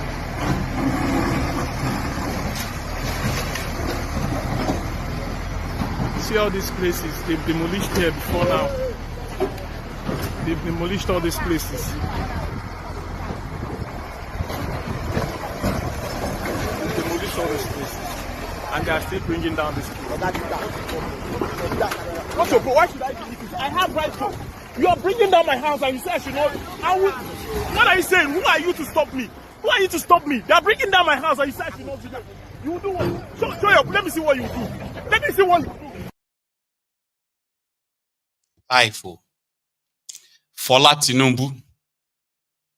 I don't even know who is Fola Tinubu. So Tinubu has a daughter. She called Fola. Anyway, they said somebody called Fola Tinubu came last year and claimed that he actually owned or he bought 30 hectares of the land, which land they've already sold to them. Many of them built their houses 15 years ago. And then the guy, Fola, said, oh, I actually only need 30 hectares. I'll leave out 35 for the Omoniles who sold the land to him a year ago. Do you see the problem here? Majority of those who stole money under Bokwari, majority of them invested this money in their real estate, land, this and that, especially in northern part of Nigeria and choice areas in the south. Since Tinubu came in,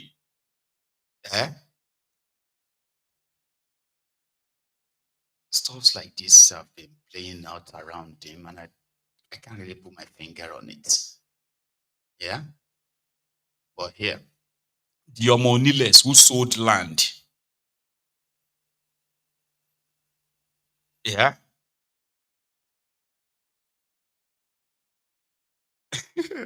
I don't even understand what that means. Though. Somebody said I should give you information that will make your head spin. I don't know what that means. Anyway. So they are buying lands.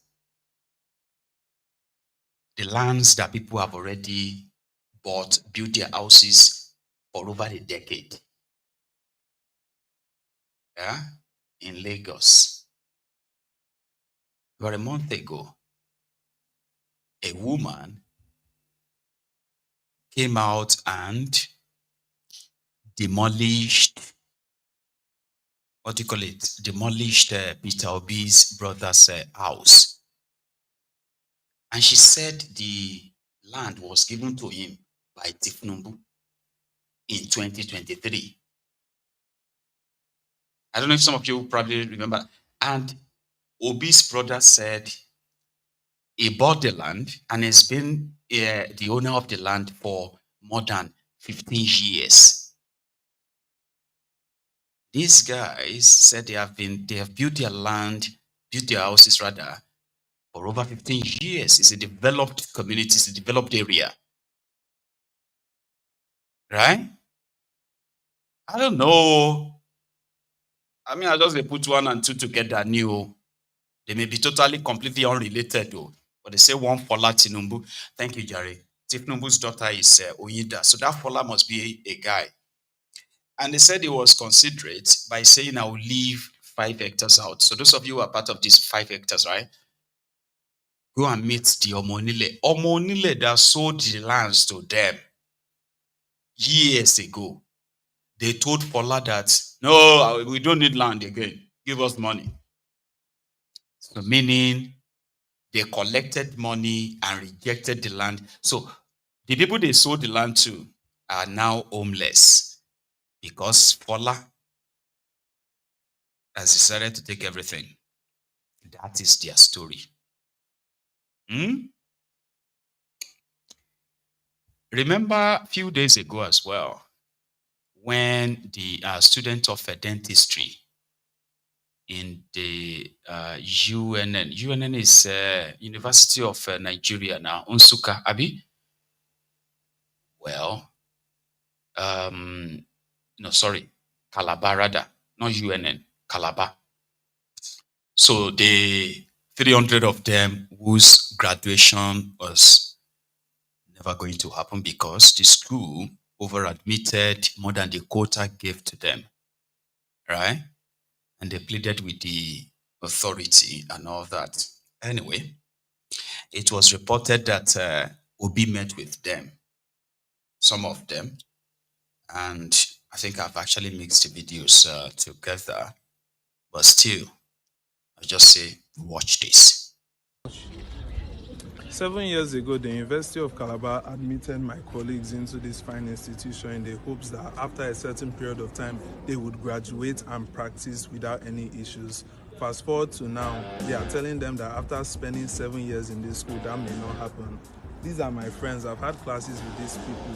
I've played with these people. I've laughed with these people. So you're trying to tell me that after 7 years, you expect them to uproot their lives after passing exam, after reading, after spending countless nights trying to make this dream work. Some of them don't even... No transfer to other schools. Fix the quota according to NCCA requirement. We are standing up to medicine and surgery.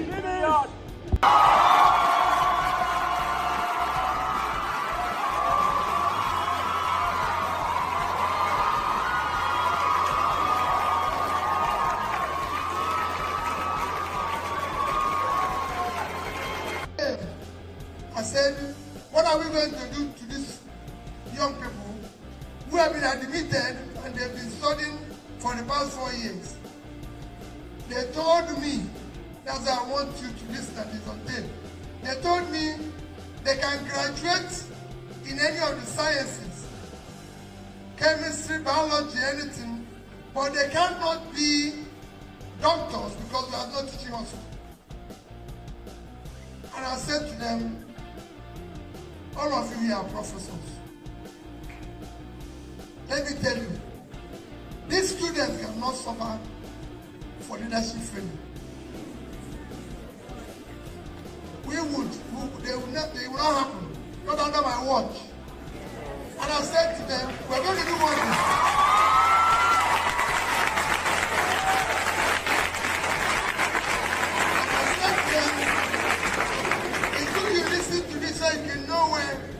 I said to them, allow me to build a teaching hospital in the next 2 years. They said it's impossible. I said, listen, they will not suffer because of our own failure. After arguing with them for about over 4 hours, the elite person said, why don't we give this boy a chance? Because they were much older than me. So he said, why don't we give this boy a chance? And they said, okay, we're giving you 2 years, which I said you're delivering. When they left, I invited all professors of medicine from Anambra State, which some of them came from here. Professor Abubakar, Professor, I remember all their names and everything. Some of them are still here to teach. I said, you must all come. They came about 20, almost 30 of them.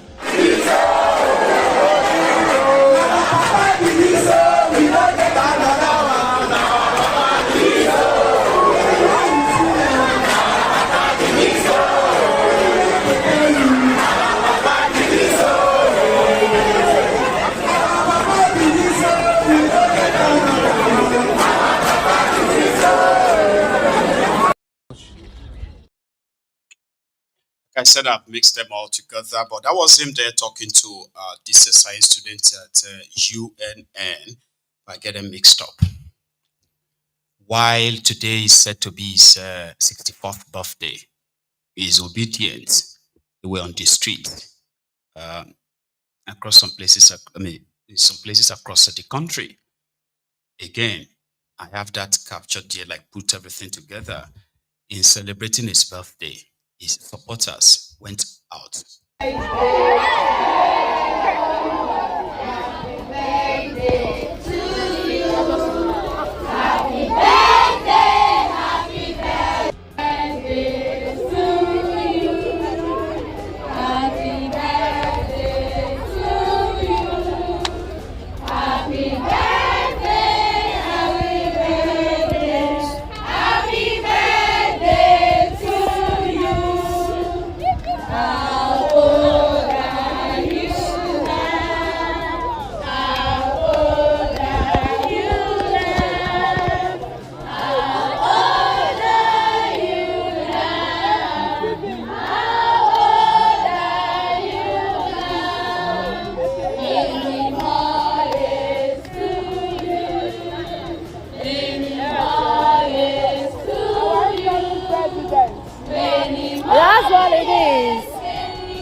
Mr. Peter Obi, many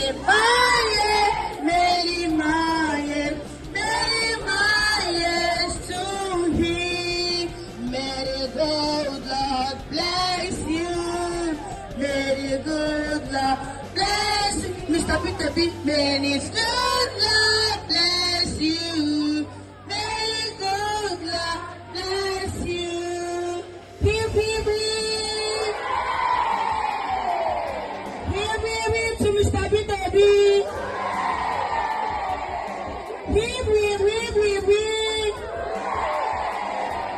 Many more years to Mr. Peter Obi in Jesus' name.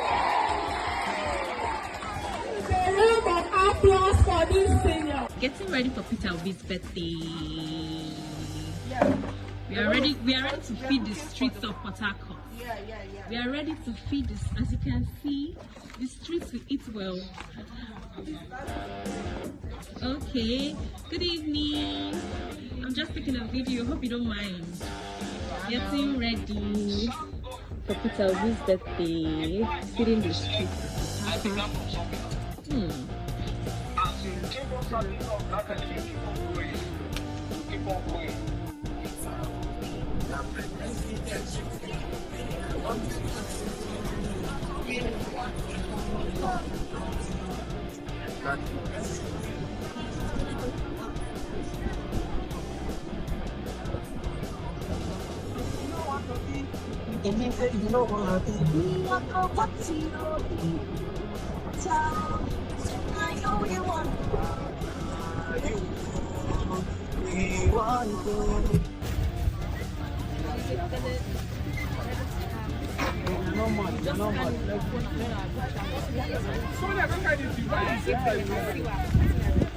Stay.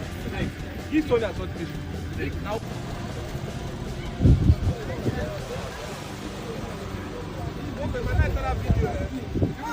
You people shoot. Give me my bag. Come, this bag. Come take. Wait, let's go forward. Come on, collect parts. Celebrating Peter Obi's birthday tomorrow. Hold on. Wait. On a single file. Wait.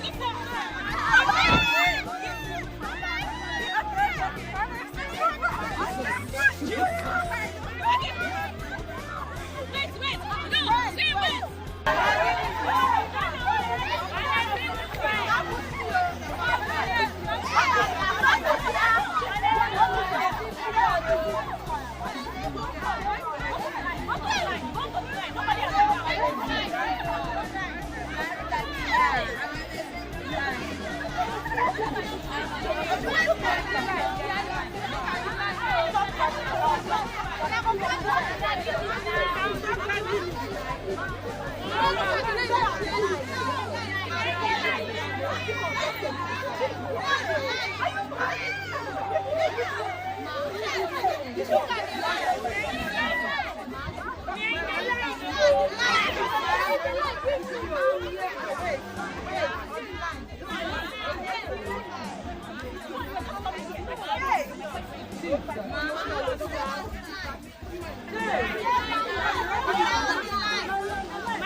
We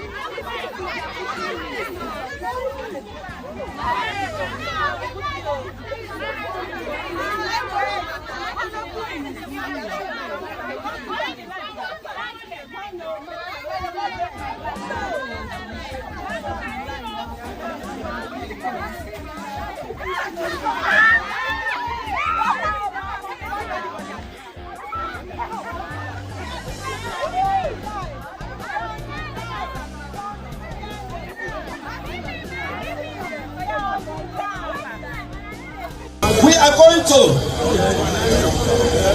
provide you with insecurity. We are going to provide you with insecurity. We are going to provide you with insecurity. That was Okwe Odoyo during the Edo governorship charade. However, a video has also surfaced on the internet where the now governor of Edo State, Okwe Odoyo, publicly threatened Peter Obi that his security can no longer guaranteed, would no longer be guaranteed in Edo State. Is not welcome, kind of like, don't come here. If anything happened to you in Edo State, don't blame us. Okwe Odoyo, that promised you insecurity, said this. The man will say no gashishi. I am sending a direct message to him. There is a new sheriff in town. He cannot come to Edo without telling me, because his security will never be guaranteed. Whatever happens to him when he's in Edo State, he will take it. I am serious about it. He came the other day and donated 15 million. Somebody will say, no, Gashishi, why get 15 million to donate to people? By the time he left, there was crisis. 3 people died in Benin. So for that reason, tell Obi he should not come to Edo without telling me.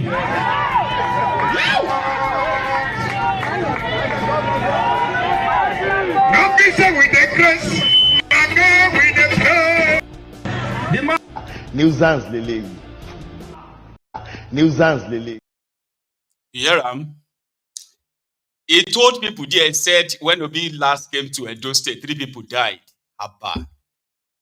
Okwe Odoyo, the Dodoyo governor of Edo State. About the guy don't get showed out. Anyway, that's up to the rest of you. So you obedient in Edo, una don't hear him. If anything happened to Edo, to Obi in Edo State, it's because Okwe Odoyo cannot guarantee his security. I'll leave you to that tonight. So thank you so much for your time with me tonight. Please, if you haven't really shared or liked the broadcast, please do. And once you have done that, and even if you joined us maybe midway, you can go back and start watching from the start. Yeah, it's kind of like interesting. I would say, enjoy the rest of your evening or afternoon. I will see you another time. Good night.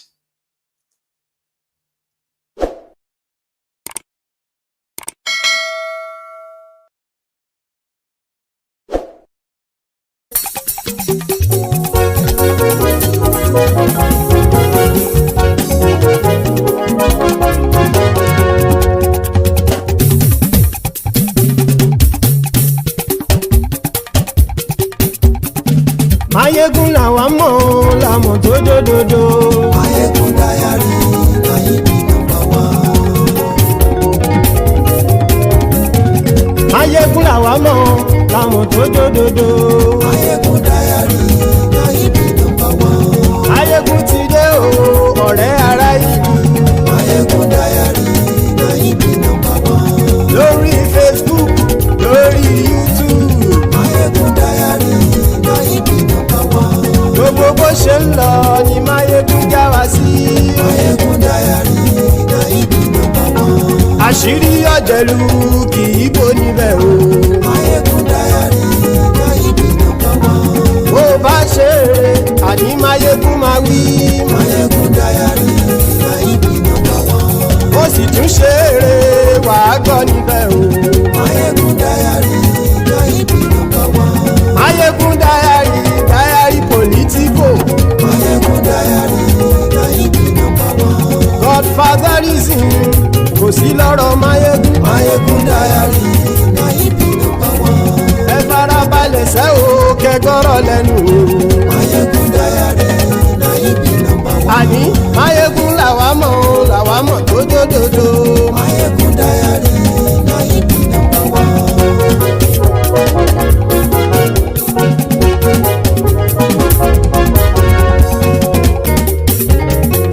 Àní ẹ̀sùn ràkì. Mayegun ti dé. Mayegun ti dé. Ọ̀jẹ̀lú ẹ̀sùn ràkì. Mayegun ti dé. Àní ẹ̀sùn ràkì. Mayegun ti dé. Lórí Facebook. Mayegun ti dé. Àní ẹ̀sùn ràkì. Mayegun ti dé. Lórí YouTube. Mayegun ti dé. Àní ẹ̀sùn ràkì. Mayegun ti dé. Bọ́ bàbá gbé wúrẹ́. Mayegun máa wí. Àní ẹ̀sùn ràkì. Mayegun ti dé. Ijó ìgbádìyẹ. Mayegun máa wí. Àní ẹ̀sùn ràkì. Mayegun ti dé. Bí pẹ̀sìdó bá rúfin o. Mayegun máa wí. Àní ẹ̀sùn ràkì. Mayegun ti dé. Bí gómìnà kówó jẹ. Mayegun máa wí. Àní ẹ̀sùn ràkì. Mayegun ti dé. Ọlọ́pàá tí ń gba rìbá. Mayegun máa wí. Àní ẹ̀sùn ràkì. Mayegun ti dé. Aṣòfin tí ń rúfin o. Mayegun máa wí. Àní ẹ̀sùn ràkì. Mayegun ti dé. Òpùrọ́ olóṣèlú. Mayegun máa wí. Àní ẹ̀sùn ràkì. Mayegun ti dé. Ọ̀jẹ̀lú ẹ̀sùn ràkì. Mayegun ti dé. Àní ẹ̀sùn ràkì. Mayegun ti dé.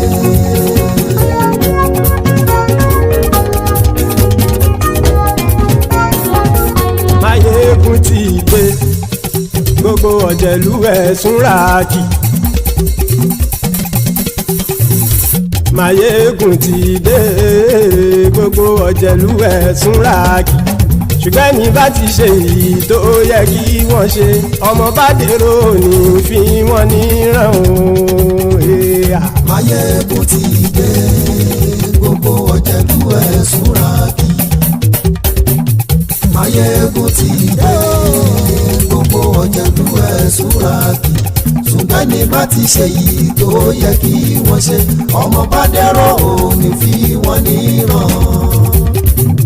Wọ́n fowó bẹ́ẹ̀ o.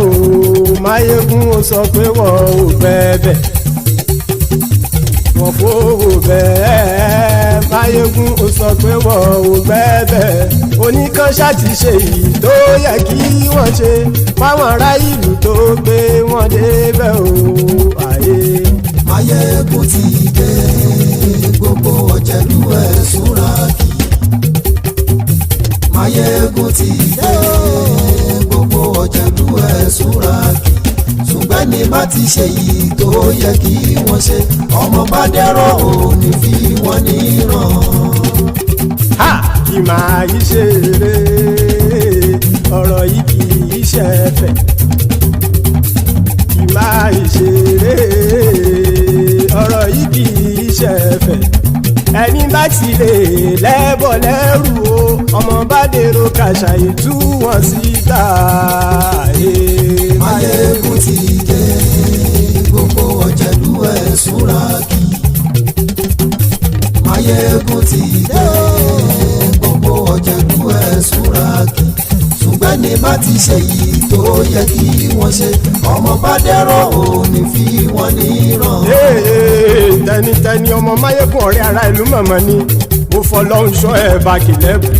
Lóòótọ́ olódodo ìlú ọ̀tá ìlú mọ̀mọ́ ni ìwọ ṣá máa ń ṣọ́ra kò sì mọ́ bẹ̀rù.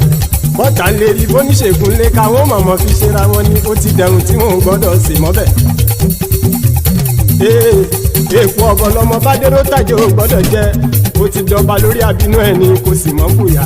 Àìsíwọ́lu ní ẹnìkẹ́ ìgbódì ẹyin lábàrá o, ó kó ẹni tó bá dán o àkàmù. Mayegun ti dé. Gbogbo ọ̀jẹ̀lú ẹ̀sùn ràkì. Mayegun ti dé. Gbogbo ọ̀jẹ̀lú ẹ̀sùn ràkì o. ẹni bá ti ṣe èyí tó yẹ kí wọ́n ṣe ọmọ bá dèrò òní fi wọ́n níran o. Máyégún ti dé gbogbo ọ̀jẹ̀lú ẹ̀ súnra kí. Máyégún ti dé gbogbo ọ̀jẹ̀lú ẹ̀ súnra kí. Ṣùgbọ́n ní bá ti ṣe yìí tó yẹ kí wọ́n ṣe ọmọ bá dẹ́rọ̀ òní fi wọ́n níran.